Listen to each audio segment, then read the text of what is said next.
처음 설렘과 두려움이 교차하는 순간. 당신이 무엇을 먹는지 말해봐. 그러면 당신이 어떤 사람인지 말해줄게. 나는 말로 유명한 프랑스의 미식가 브리아 사바랭은 미식 예찬에 이런 문장을 남겼다.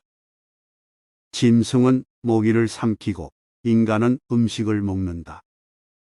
내가 흡입하듯 삼키지 않고 시간을 들여 천천히 음미하며 먹는 음식은 단연 빵이다. 세상에 맛없는 빵은 없다는 것이 예전부터 내 지론이다.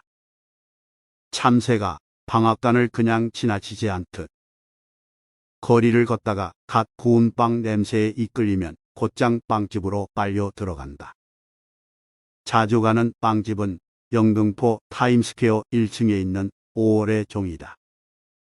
한남동에도 매장이 있는 이 빵집은 케이크와 디저트는 팔지 않는다. 직원들이 갓 구워낸 담백한 식사빵을 고객이 보는 앞에서 무심하게 매대에 올려놓는데 입소문이 나서인지 일부 빵은 일찌감치 동이 나기도 한다. 한 번은 이 집의 인기 메뉴인 무화 과호밀빵을 구입하기 위해 방문했다. 품절이 돼서 발길을 돌린 적이 있다. 일찍 올 거라는 아쉬움을 털어내고 빵집을 나섰는데 영등포시장 근처에서 술빵을 파는 상인의 모습이 눈에 들어왔다. 그래, 공 대신 달기다. 호밀빵을 손에 넣지 못했으니 평소 어머니가 좋아하는 술빵을 사들고 가자. 길가에 차를 대고 손수레 쪽으로 다가서자 봄바람을 타고 달짝지근한 누룩향이 내게 끼쳐왔다. 60대 초반쯤 되는 아주머니가 어딘지 익숙하지 않은 표정과 손놀림으로 비닐봉지에 빵을 담으며 내가 묻지도 않은 이야기를 보탰다. 목소리에는 설렘과 두려움이 얽히설키 뒤얽혀 있었다. 저기 젊은 양반인데 술빵 좋아하나 봐요? 그럼요. 어릴 때 많이 먹었어요. 그리고 어머니가 정말 좋아하세요. 맛있게 드셨으면 좋겠네요. 실은 내가 얼마 전까지만 해도 식당을 꽤 크게 했었거든요. 종종 손님 줄 간식으로 빵을 만들었어요. 식당이 망하고 뭘 할까 궁리하다가 이렇게 나오게 됐답니다. 이래 봬도 맛은 괜찮을 거예요. 손주들도 맛있다고 난리거든요. 비록 내가 빵 장사는 처음이지만 봉지를 건네받고 차에 오르는 순간 처음이라는 말에 잠시 멈칫했다. 내가 감히 짐작할 수 없는 마음가짐과 아득한 사연이 노릇한 술빵에 녹아있는 듯했다. 차 안에 가득 채워진 빵 냄새를 맡으며 나는 기억의 시계를 거꾸로 돌렸다. 학교를 졸업하고 우여곡절 끝에 취업해서 첫 출근을 하던 날이었다. 건강이 좋지 않은 어머니의 새벽잠을 깨우기 싫었던 나는 고양이처럼 살금살금 현관을 나서며 재킷 안주머니에 손수건이 있는지 확인했다. 꾹꾹 눌러 접은 종이가 손에 잡혔다. 하얗고 빳빳한 편지지 한가운데에 짧은 문장이 조각배처럼 떠 있었는데 읽자마자 가슴이 내려앉았다. 그동안 애썼다. 기주야. 그리고 고맙구나. 처음이라는 장벽 앞에서 설렘과 두려움을 동시에 느끼며 걸음을 떼지 못할 때마다 내 몸과 마음을 쓰다듬은 건 세계적인 속학의 조언이 아니라 주변 사람들이 건네준 따뜻하고 단출한 문장이었다. 이날도 그랬다. 어머니가 몰래 넣어둔 편지 한 장에 내 마음은 멈칫했다. 읽을수록 향기가 풍겨나오는 문장에 난 진종일 붙들려야 했다. 첫 만남, 첫 등교, 첫 출근. 처음이라는 수식어가 붙는 일. 특히 여태 만나보지 않은 사람과 대면하는 일을 앞두고 우린 길을 잃은 사람처럼 주변을 두리번거리기 마련이다. 그리고 대개는 이렇게 말하면 날 어떻게 생각할까? 첫날부터 실수하는 건 아닐까? 염려하면서 첫인상에 신경을 쓰곤 한다. 첫인상은 짧은 시간에 머리와 마음에 새겨지는 찰나의 느낌이다. 일반적으로 낯선 타인에 대한 첫인상을 호감과 비호감으로 분류하는 데 걸리는 시간은 1분 남짓이라고 한다. 첫인상은 순식간에 생겨나지만 생명력만큼은 끈질기다. 부정적으로 형성된 첫인상을 긍정적인 인상으로 바꾸려면 40시간 이상이 필요하다는 연구 결과도 있다. 사람의 첫인상이 대인관계에 상당한 영향을 끼치듯 첫 문장은 증기를 뿜으며 달리는 기관차처럼 문단을 이끌어 나가는 견인력을 발휘한다. 특히 소설의 경우 주인공의 독백이나 상징적인 사건을 도입 부분에 내세우는 경우가 많다. 알베르 카뮈의 이방인에는 오늘 엄마가 죽었다. 아니 어쩌면 어제였을지도 모른다는 간결하고 강렬한 첫 문장이 박혀 있다. 첫 페이지에서 이를 접한 독자는 엄마의 죽음을 대하는 주인공의 심리를 짐작하는 것은 물론 이야기가 어떤 분위기로 흘러갈지를 어렴풋하게 상상하며 소설을 읽어나가게 된다. 작가가 직면한 현실이 첫 문장에 고스란히 드러나는 경우도 있다.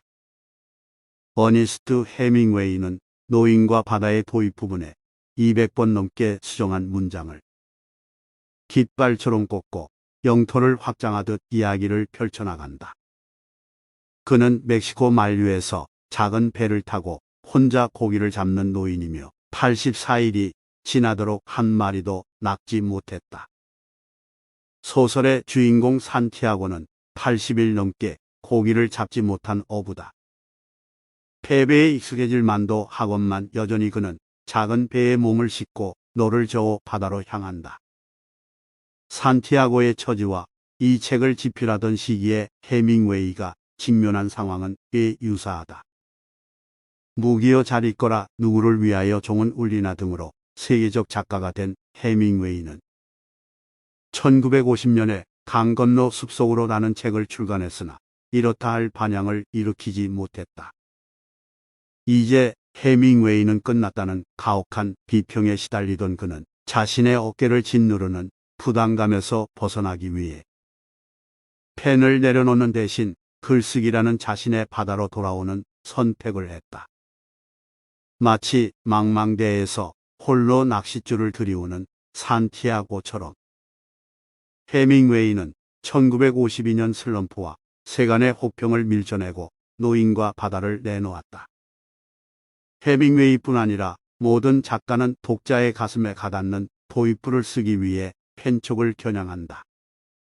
첫 문장은 말 그대로 작가와 독자가 처음으로 대면하는 순간이기 때문이다.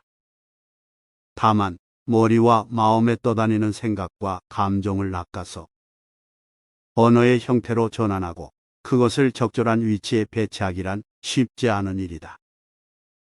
40년 넘게 프랑스 문학을 번역해온 김화영 고려대 명예교수는 번역 후기 모음집인 김화영의 번역 수첩에서 나는 늘 글의 첫 문장을 시작하는 것이 두렵다고 했다. 평생 문장을 다듬고 매만진 노학자의 입에서 나온 말이기에 더욱 무게를 갖는다. 그나마 다행인 건 첫 문장이라는 새싹을 노트북과 원고지에 심을 때 나름대로 효율적인 방법이 있다는 사실이다. 한정된 지면과 화면을 알뜰히 사용해야 하는 기자들의 사례를 참고해 볼 만하다. 상당수 기자는 정원사가 가지치기 하는 것처럼 취재로 얻은 방대한 텍스트에서 불필요한 내용을 잘라내고 사건의 본질에 해당하는 고갱이를 뽑아 기사의 리드, 즉 첫 번째 문장을 작성한다. 이는 첫 문장이 질서도 개통도 없이 난삽하게 뻗어나가 독자와 시청자를 혼란스럽게 만드는 것을 방지하기 위한 목적으로 글의 핵심을 한두 줄로 요약해 서두에 제시하는 압축형 리드, 의문형 문장을 제시해 독자의 호기심을 자극하는 질문형 리드, 관계자나 등장인물의 증언과 고백을 활용해 생동감을 높이는 인용형 리드 등이 있다. 언론인 출신 작가인 조지 오웰의 첫 문장 하나를 알아보자. 그의 대표작 1984는 아래와 같이 시작되면서 독자의 시선을 붙잡는다. 4월의 밝은 추운 날이었고 괴종식에는 13시를 알리고 있었습니다. 학창 시절 이 문장을 읽자마자 고개를 갸웃했다. 13시. 무슨 소리지? 괴종시계가 13시를 가리킬 순 없잖아. 나는 의문이 내 머릿속을 헤집어 놓았다. 문장의 틀을 바꿔놓고 보면 조지 오웰의 노림수를 짐작할 수 있다. 아래 두 문장을 들여다보자. 괴종시계가 13시를 알렸다. 괴종시계가 무려 13번이나 울릴 정도로 비정상적이고 암울한 세상이다. 이곳에서 인간은 일개기의 부품처럼 취급당한다. 전지전능한 빅브라더가 텔레스크린 너머로 개인의 일거수일투족을 감시한다. 올더스 헉슬리의 멋진 신세계와 함께 디스토피아 소설의 양대 산맥으로 꼽히는 1984는 빅브라더의 통제에서 벗어나기 위해 몸부림치는 인류의 이야기를 다뤘다. 만약 조지 오웰이 나처럼 서두에서 너무 많은 정보를 나열했다면 어떻게 됐을까? 아마 범인을 알려주고 시작하는 추리소설처럼 맥 빠진 분위기로 이야기가 흘렀을 것이다.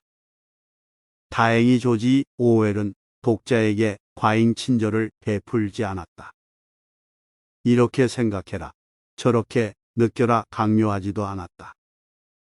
그는 가와 같이 문장을 절제함으로써 오히려 독자의 머릿속을 가득 채웠다. 독자 스스로 소설의 배경과 상황을 상상하도록 유도한 것이다. 이쯤에서 오래된 기억 한 토막을 보태련다. 시간에 쫓기지 않는 직업이 어디 있겠냐마는.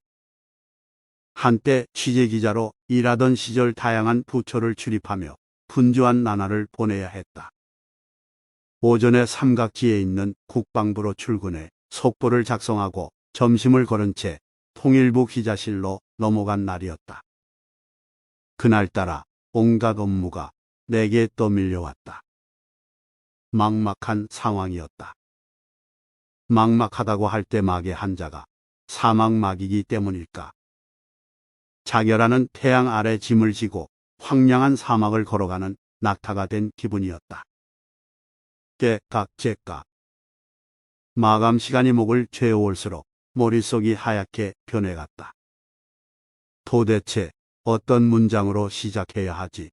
첫 문장이 떠오르지 않았다. 겨울에 출근을 위해 오래된 디젤 차량의 시동을 걸었는데 컬컬컬 소리와 함께 갑자기 배터리가 나간 것처럼 난감하기 그지없었다.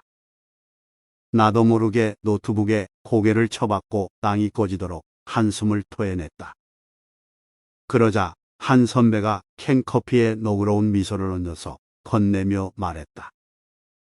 기주야, 괜찮아. 취재 다 했다면서. 그게 첫 문장이 안 떠올라서요. 그래, 그럼 두 번째 문장부터 쓰면 되잖아.